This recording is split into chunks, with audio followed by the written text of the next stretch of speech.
ఏమిటి నవరాత్రులు? రాత్రులు ఏం చేశాం మనం? రాత్రి ఏమైనా పూజ చేస్తామా? పోనీ శివరాత్రి అంటే జాగరణ చేస్తాం. మరి నవరాత్రులు ఏమిటి? 9 రాత్రులు ఏం చేస్తారు? ఏమీ చేయరు. ఎప్పుడు ఎలా పడుకుంటారో అలా పడుకుంటారు. మరి రాత్రులన్న పేరు ఎందుకు వచ్చింది అంటే, మీరు ఒకటి బాగా గుర్తుపెట్టుకోండి, 9 తర్వాత ఏమొస్తుంది? 10 వస్తుంది. 10 అంకె కాదు, సంఖ్య. 2 ఉంటాయి కాబట్టి 9 అంకె. అంకెలలో పెద్దది 9. అంకెలు దాటిపోతే 10 వస్తుంది. 10లో ఏముంటాయి? 1 ఉంటుంది, పక్కన 0 ఉంటుంది. ఆ 1 ఏమిటి? పరమాత్మ. అది తప్ప ఇంకొకటి లేదు. దాని పక్కన నువ్వేమయ్యావు?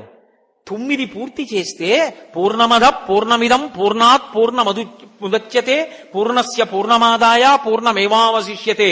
పూర్ణమయ్యావు. అది 10. 9 చేస్తే 10లోకి వెళ్ళిపోతావు.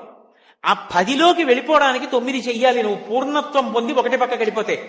0కి పక్కన 1 లేదనుకోండి, విలువ లేదు. కానీ 0 0గా ఆధ్యాత్మిక